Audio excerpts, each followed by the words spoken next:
Dans cette vidéo, je vais te dire en fait toutes les choses que j'ai pu apprendre ces dernières années par rapport au côté spirituel et matériel. Parce qu'avant, j'avais tendance à juger d'une manière assez virulente. Mais avant, je vais te montrer où je suis.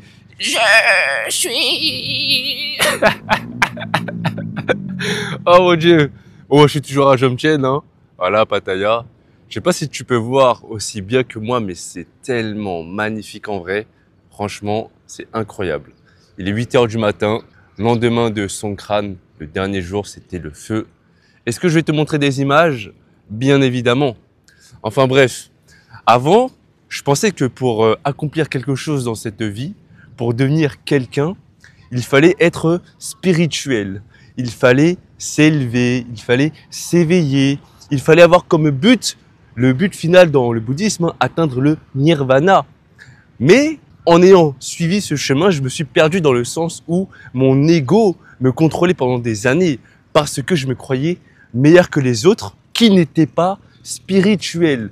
Parce que moi, j'avais commencé la méditation, parce que moi, je lisais des choses sur la philosophie, sur l'âme, sur la spiritualité, sur tout ce genre de choses qui n'est pas matériel.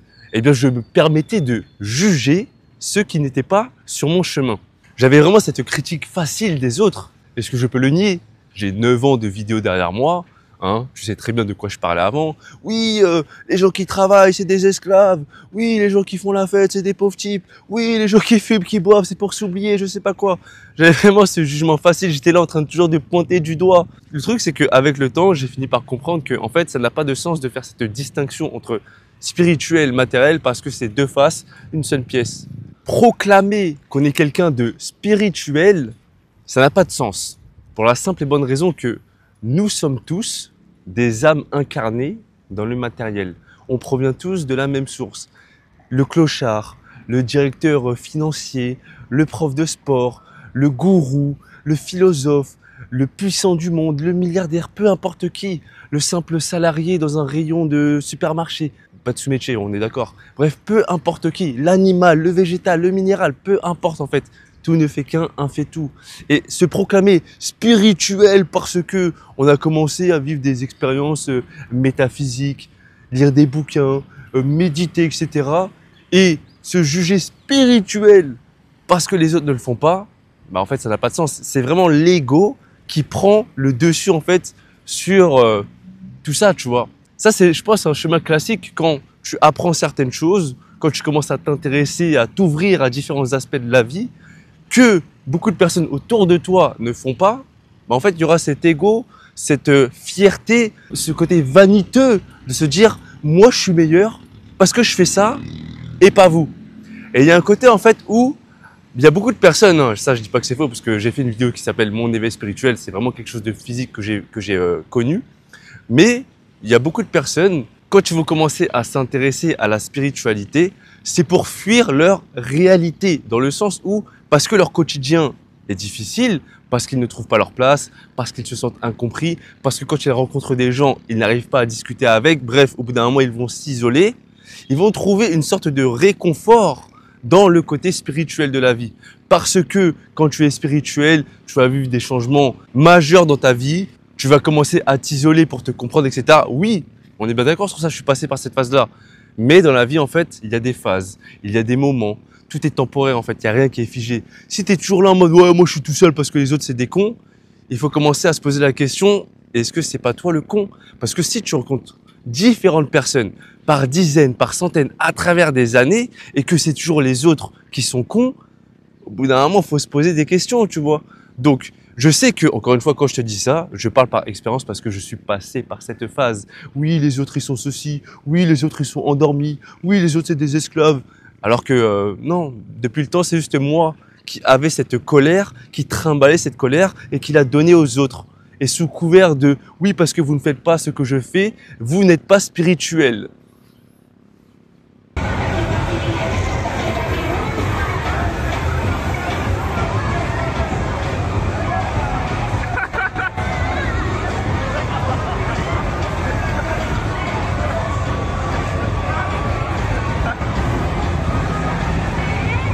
Dans cette vidéo, j'utilise l'étiquette spirituelle, matérielle pour faire simple.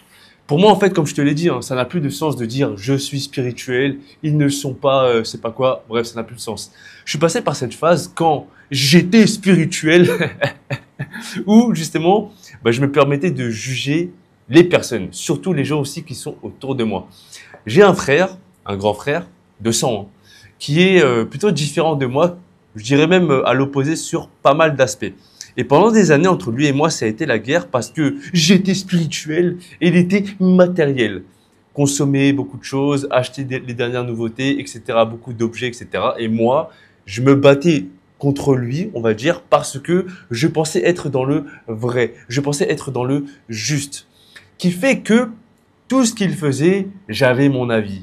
Je disais quelque chose. Toujours là, blablabla. Je m'occupais plus de lui, de ses actions, que moi. C'est pour ça que, avec le temps, j'ai fini par comprendre que le vrai ennemi, il n'est pas dehors là, tu vois.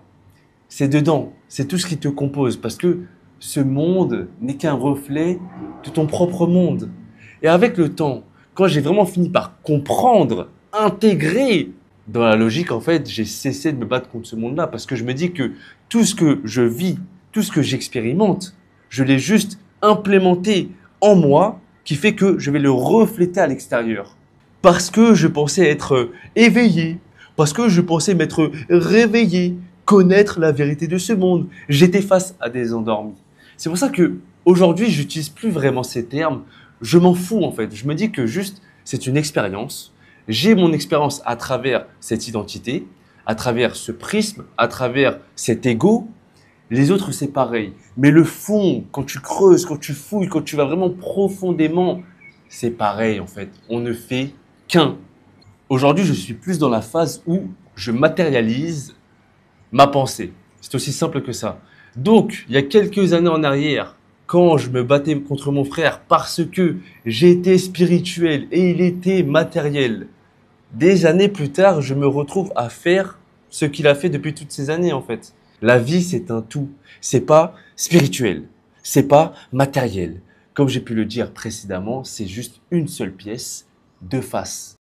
Si tu prends ton cas, tu te regardes lorsque tu étais enfant, adolescent, adulte, tu n'étais pas pareil. Tu es passé par différentes phases. Logique, on change, on évolue, on n'est juste pas pareil. Pourquoi ce serait différent pour les autres personnes en face de nous? En ce moment, je lis un livre. C'est celui-là. Frédéric Dodson, Les univers parallèles de la conscience. Créez la réalité que vous désirez. Voilà. Et en fait, bon, je viens juste de commencer ce livre. Hein. J'ai à peine commencé une trentaine de pages. En plus de ça, je suis plus dans la consommation de livres où j'ai envie de lire le plus de livres possible. Non. Je lis une ligne. Je suis en train de réfléchir. Je suis en train d'essayer de l'intégrer, etc. Je prends mon temps. Surtout que ça, c'est vraiment un bouquin qui peut te faire vraiment changer de niveau de conscience. Dans le sens où, comme j'ai pu le dire précédemment, il y a beaucoup de personnes, dont moi aussi je suis passé par cette phase-là, quand on se tourne vers le côté spirituel, c'est parce que ce qu'on vit là, dans l'immédiat, dans notre vie, il y a beaucoup de choses qui ne nous conviennent pas. On va faire des tafs ou des études qu'on n'aime pas. On va côtoyer des personnes dans le quotidien qu'on n'aime pas. On va juste vivre une vie où il y a beaucoup de choses qu'on aimerait changer, mais qu'on n'y arrive pas. Et le fait justement de se tourner vers les univers parallèles, c'est que quelque part, tout existe. C'est-à-dire qu'il y aura des versions de toi qui sera multimillionnaire, clochard, politicien, connu, pas connu, grand, petit, bref. Pour ceux qui regardent Rick et Morty, il y a ce délire-là, tu vois, les univers parallèles. Et bref, tout existe. Et pour changer sa réalité, il faut changer son état de conscience à travers la vibration qu'on va émettre. Donc ça part de l'intérieur vers l'extérieur. Et de ce fait, ça responsabilise. Pourquoi? Parce qu'on arrête de se tourner vers les autres, de pointer du doigt, de dire c'est à cause de toi. Si tu fais pas ça, c'est pas bien. Moi je le fais, c'est bien. Non, non, non. Il y a des choses qui ne te plaisent pas. Essaie de voir ce qui se passe dedans, de voir ce qui se passe dedans. En faisant ce gros travail qui est là, eh bien, tout simplement, on arrête de se dire « Ouais, mais c'est toi parce que, tu sais, t'es pas spirituel, moi je le suis. » Et je me suis tourné vers ce livre parce que j'ai fait une vidéo. La vidéo, je dis « Ouais, j'arrête les vidéos. » Et il y a un mec en fait que je regarde sur YouTube qui s'appelle Niro Knowledge, il a conseillé ce livre. Et bref, il a une phrase qui dit « La spiritualité sans la capacité à contrôler ta réalité n'est que vanité. Je suis passé par cette phase où je suis meilleur que vous parce que je suis spirituel. Je lis des livres, je suis spirituel. Je médite, je suis spirituel. Ah, tu fais pas ça? T'es pas spirituel, toi. Ah, t'achètes le dernier iPhone. Toi, t'es matériel, toi. Je me prends pour qui? Je suis passé par ce côté-là où je me sentais meilleur. Mais dans le fond, je faisais toujours un travail qui ne me plaisait pas. Intérim, CDD, chômage. J'avais toujours cette réalité où, au quotidien, déprimé minimum 6 mois dans l'année. Mais t'inquiète, hein, je suis spirituel. Hein. Voilà, parce qu'en fait, j'ai un bon karma, donc ma prochaine vie, hein, je vais être bien. Mais toi, comme t'es matériel, t'es loin de tout ça, tu fais que de consommer, bah, hein, voilà, t'es pas spirituel. Et à côté, je suis là en train de rester chez moi, penser le monde, à cracher sur le monde. Je m'isole, je me confronte pas au réel. C'est pour ça que là, aujourd'hui, je suis dans cette phase où, ok, certes, j'ai emmagasiné différentes informations, différentes connaissances, le côté théorique de la vie. Là, c'est le côté pratique, là. Là, je me confronte au réel, je me casse la gueule, je fais des erreurs et j'apprends. Et ça, c'est une autre phase, en fait. Certes, c'est très bien de lire, de penser, de rester chez soi et d'observer le monde. Mais il y a aussi une autre chose à faire juste après ça, c'est de confronter ses idées. C'est de se casser la gueule. C'est de voir qu'en fait, ah, je pensais ça quand j'étais vraiment tout au fond, mais maintenant que je m'approche, c'est différent. De revoir les choses. Penser sans action, c'est inutile. Action sans pensée, c'est limité. Et c'est pour ça que quand on se proclame spirituel, il y a une sorte de rigidité qui s'installe. C'est que je suis comme ça, vous êtes comme ça. On va créer des croyances. Il y aura des émotions en fait qui vont renforcer ces croyances et on aura du mal à changer. Et c'est pour ça que quand on va se dire ouais moi je suis spirituel donc j'ai pas le droit de fumer, j'ai pas le droit de boire, j'ai pas le droit de faire la fête, j'ai pas le droit de peut-être baiser, j'ai pas le droit de faire peu importe quoi, tu sais, certains vices de la vie où on prend plaisir à le faire. Mais parce que on est spirituel, on va s'interdire. Il y aura cette dissonance qui va se créer, il y aura cette bataille interne qui va se répéter au fur et à mesure que quand on va faire une certaine tâche, on aura vraiment le plaisir de vouloir continuer. Mais il y aura ce truc où, à l'intérieur de nous, on va culpabiliser. Pourquoi? Parce que, oh, être spirituel, en fait, t'es pas censé faire ça. T'es censé avoir une vie calme, limite ennuyante, où tu restes chez toi, tu observes le monde, tu te crois meilleur. Hein? Voilà. Et quand tu vas te confronter aux autres, quand tu vas juste partager des activités que le commun fait, oh, c'est péché, oh, c'est pas spirituel. Ah, et là, culpabilité qui s'installe, honte et à force, souffrance. La vie, c'est un tout. C'est aussi simple que ça. Tu sais, il y a des gens, par exemple, ils vont croire en la réincarnation, c'est-à-dire vivre plusieurs vies à travers les années. Pourquoi ce serait pas la même chose dans une seule vie? C'est-à-dire vivre plusieurs vies dans une seule vie. Si je prends mon cas, pendant des années, j'étais en mode, vas-y, je veux devenir footballeur. J'ai eu ma carrière de footballeur que j'ai arrêté parce que un ligament croisé, tu connais. Alors, je rigole. C'était pas à cause de ça, mais bon. Oh là là, j'espère qu'on m'entend là parce qu'il y a de la pub là-bas. Bref, après ça, j'ai connu une phase où j'étais en mode rebelle du système, anti-système, red pill, éveillé, pilule rouge, bref. Phase que tu connais très bien parce que j'ai partagé ça pendant des années. J'ai eu cette phase-là. Aujourd'hui, je suis plus dans une phase où je suis en mode entrepreneur. Voilà. J'essaie de matérialiser encore une fois ma pensée et le côté entrepreneurial rentre en compte et le côté financier, professionnel également. En fait, dans une vie, tu peux avoir plusieurs arcs. Comme dans One Piece. C'est aussi simple que ça. Donc, on peut vivre plusieurs vies dans une seule vie. Qu'est-ce qui fait qu'on va rejeter l'un et prendre l'autre? Non. C'est une continuité en fait qui fait que si tu es dans cette phase-là aujourd'hui, c'est parce que derrière, tu as connu différentes phases, différentes expériences qui fait qu'aujourd'hui, tu peux avoir ce discours. Et le fait de rejeter ce que tu as pu vivre à cet instant-là, le fait de rejeter ce que d'autres personnes peuvent vivre, exactement ce que tu as vécu à travers ces années, pourquoi? Ah bah oui, j'ai oublié, c'est parce que t'es spirituel. Ah, c'est con ou quoi? Ah, j'ai visé ça. Mon idée de Dieu est différente des religieux. Pour moi, en fait, Dieu, c'est tout. C'est moi, c'est toi, c'est l'animal, c'est le minéral, c'est le végétal. Tout ce qui existe, tout ce qui existera. Tout simplement, c'est juste l'expérience dans la matière. Chaque pensée doit se matérialiser et c'est pour ça que à travers tous les univers parallèles, tout ce que tu t'imagines, quelque part, ça existe. On n'est pas fait pour s'entendre avec tout le monde. On n'est pas fait pour connaître la même expérience que tout le monde et inversement. C'est pas parce qu'une chose est bien pour soi-même qu'elle le sera pour l'autre. Avec le temps, j'ai vraiment appris à accepter que les autres sont juste différents de moi et qu'ils vivent dans leur propre monde, dans cet univers. Et c'est OK. Au moment où je fais cette vidéo, je suis en Thaïlande. S'il y a des personnes qui ne connaissent rien à l'Asie, qui ne sont jamais venues en Thaïlande, et que si un jour ils débarquent ici, ils vont péter un câble. Mais si tu viens ici en gardant ta vision de français, ta vision d'occidental, tu vas te permettre de juger des personnes qui n'ont rien à voir avec ta réalité. Ce qui se passe ici, c'est ce qui se passe ici. Mais si tu viens en mode, moi je suis un Français, dans ma tête, dans mon monde, dans mon pays, dans ma ville, c'est comme ça. Pourquoi vous faites pas comme moi? Mais vous êtes bizarre. Mais tu te prends pour qui? Tu vois ce que je veux dire ou pas? Si ça peut s'appliquer à un autre pays, ça s'applique aussi avec d'autres personnes, même qui sont autour de toi. Pourquoi? Parce que le niveau de conscience est juste différent. On est juste fait pour vivre sa propre expérience. Si on veut imposer son expérience, ses leçons, sa façon de penser, son identité à l'autre, on se condamne tout simplement à souffrir. Je sais de quoi je parle, j'ai voulu faire ça pendant des années. Je me suis embrouillé avec tellement de personnes autour de moi, vraiment, mon entourage proche, je me suis embrouillé tellement de fois. Avec le temps, j'ai compris.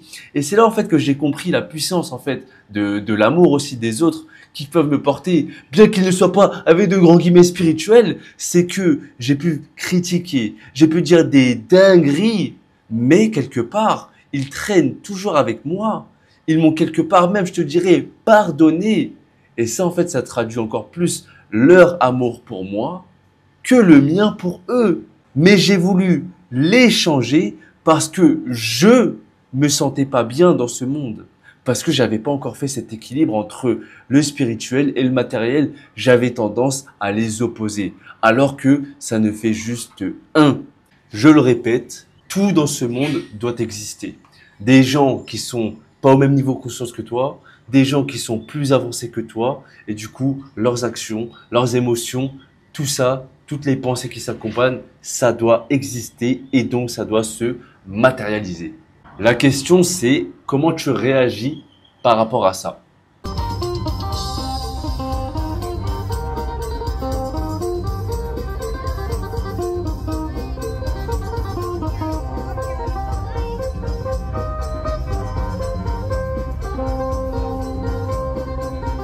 Je vais finir par une citation de Rumi.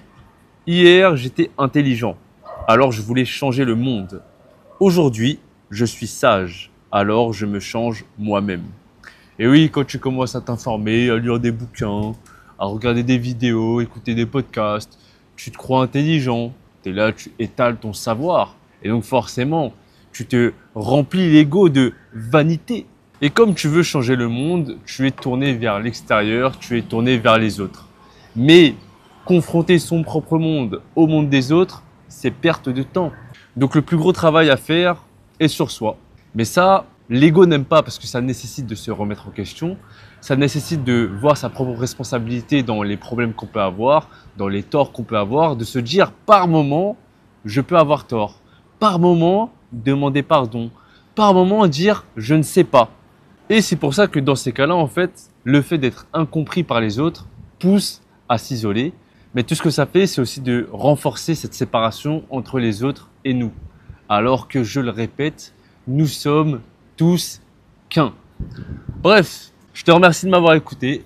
Je te dis à la prochaine. D'ici là, paix, rire, amour.